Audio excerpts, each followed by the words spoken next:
आनंद मगन, क्योंकि आनंद सिंधु आंगन में खेल रहा है, तो विचार किया कि आशीर्वाद देने विश्वामित्र जी आए हैं।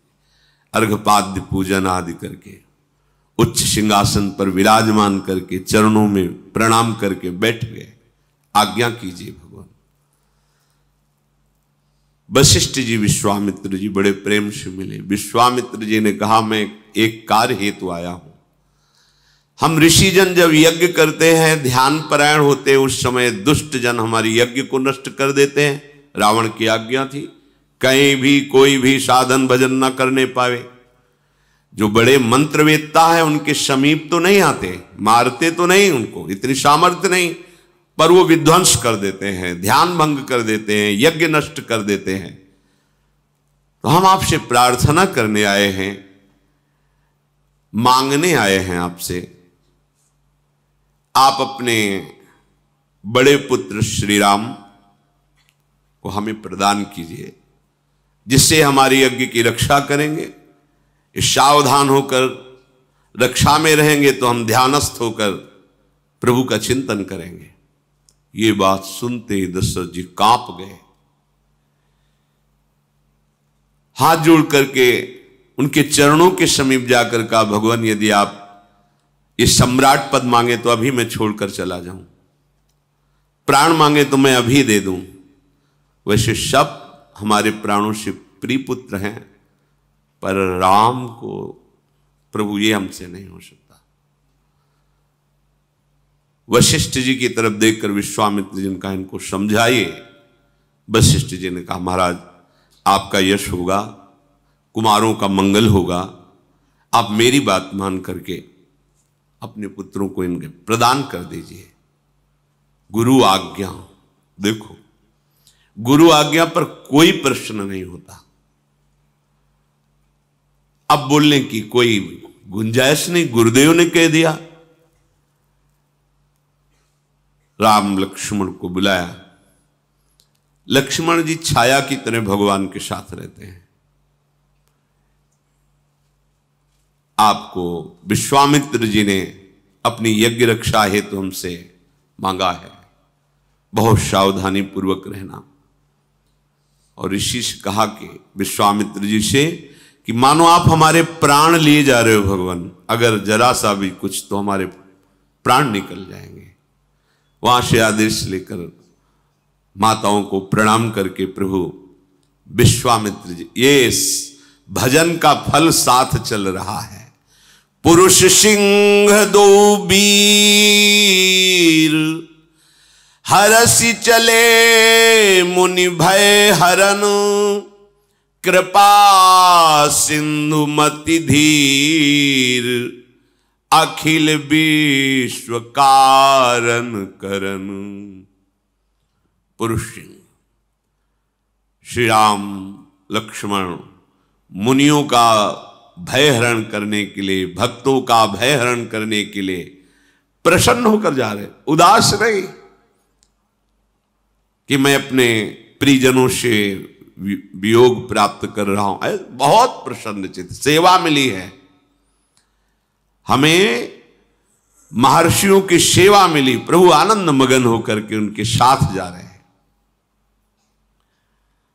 अरुणिमा छाई हुई कमल नयन, विशाल वक्षा स्थल, अजान बाहु लंबी भुजाएं, नील कमल श्याम तमाल के समान कांति, बिजली की कांति जैसा पीतांबर धारण किए हुए, तरकस पीठ पर और धनुष बाण हाथों, श्याम गौर जोड़ी। विश्वामित्र जी आगे बार बार प्रभु की छवि देखते हैं। जान गया प्रभु आप अपने भक्तों से कितना प्यार करते हैं। आप हम जैसे अपने भक्तों के लिए माता पिता और महल के सुख का त्याग कर हमारे साथ चल रहे हैं। मगन होकर जा ही रहे थे कि भयानक आवाज आई। विश्वामित्र जी ने रुको। भगवान श्री राम जी ने कहा कि आवाज कैसी थी भगवान? बोले एक बहुत भयानक राक्षसी रहती है, वो गंध मात्र से जान लेती है कि कोई वन में प्रवेश किया, वही राक्षसी है। पहले को सामने दिखाई दी पर्वताकार राक्षसी, ताड़का नाम था। वो क्रोध में भर करके विश्वामित्र जी की तरफ और प्रभु की तरफ दौड़ी। भगवान हर समय सावधान चल रहे हैं। यहां एक हाथ धनुष पर और एक बाण पीठ में तोड़े, निकालने की जरूरत नहीं। और प्रभु का बाण अमोघ है, संधान किया जाता है तो लक्ष्य का भेद करके पुनः अपने प्रभु के हाथ में आ जाता है। प्रभु ने तत्काल बाण संधान किया।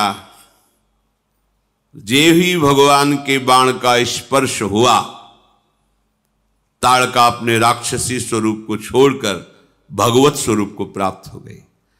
भगवान के बाण के स्पर्श से मुनिजन वांछित दुर्लभ पद प्राप्त हुआ है, जो बिल्कुल घोर निशाचर हैं, असुर भाव से युक्त हैं। भगवान का अवतार केवल मंगल के लिए होता, केवल मंगल। ऐसे ही कृष्णावतार में छठी के दिन पूतना का, जैसे प्रभु का लीला प्रारंभ हो रहा है उद्धार के लिए, ताड़का, उधर सबसे छठी के दिन ही पूतना आ गई थी, उत्सव मनाया जा रहा था। वो गति सुखदेव जी आनंद मगन होकर कहते, जो मैया यशोदा को गति मिलनी वो गति पूतना को दी। ऐसा दयालु कौन होगा? बड़े बड़े महात्मा जन जिनकी आराधना करते रहते हैं, वो पदवी ताड़का को प्रभु ने प्रदान की। जे ही बाण प्रवेश किया शरीर में, निष्पाप हो गई, दिव्य रूप धारण कर भगवत धाम को गई। विश्वामित्र जी ने देखा, निर्भय हो रहे हैं विश्वामित्र जी, और बोले कि आज मैं तुम्हें ऐसी विद्या प्रदान करता हूं कि तुम्हें कभी भूख नहीं लगेगी और कभी प्यास नहीं लगेगी, कभी भूख प्यास नहीं लगेगी। ऐसी विद्या प्रदान की। तुम्हारे शरीर में अतुलित तेज और बल है। मैंने जितने दिव्यास्त्र सीखे हैं वो सब तुम्हें प्रदान करता हूं। वैसे तो सब प्रभु से ही प्रकट हुए, पर लीला में विश्वामित्र जी ने दिव्यास्त्र भगवान को प्रदान किए। सुखपूर्वक आश्रम में प्रभु विराजमान हुए। बहुत से ऋषि मुनि अपने अपने आश्रमों से आकर के प्रभु के दर्शन कर रहे हैं और आशीष देते हैं और निर्भय हो जाते हैं कि अब हम सब ध्यान भजन यज्ञ निर्भय होकर करेंगे, क्योंकि श्री राम लक्ष्मण रक्षा के लिए है। ऐसा नहीं कि प्रभु विश्वामित्र जी या उन्हीं मुनियों की रक्षा के लिए हैं, आपकी भी रक्षा के लिए। आप भजन करो। देखो, एक बार काशी में जो कुछ मन में मलिनता रखते थे, ऐसे लोगों ने विचार किया कि गोस्वामी जी की हस्तलिखित जो ये भगवत लीला है, बहुत अद्भुत चमत्कार, जो सुने आसक्त हो जाए, जो पढ़े आंसुओं की धार बहने लगे। सबको लगा कि जो संस्कृत के ग्रंथ है महामहिम है, उनके प्रभाव से भी बढ़कर इनका प्रभाव बढ़ता जा रहा है। अगर ये ग्रंथ ही हटा दिया जाए तो रात्रि में गोस्वामी जी जब सो रहे हो तो इस ग्रंथ को उठा करके गंगा जी में प्रवाहित कर दिया जाए, पक्का हो गया। आज जब रात्रि में गए तो वहां देखा कि दो नौ किशोर गौर श्याम धनुष्मान बिल्कुल संधान किए हुए खड़े। भय लगा। कुटिया के दूसरे दरवाजे पर गए, यज्ञ मंडप जैसी कुटिया, वहां देख भयभीत हो गए, भाग गए। दूसरे दिन आए और कहा मैं उन रक्षकों के दर्शन करना चाहता हूं जो रात्रि में हमने।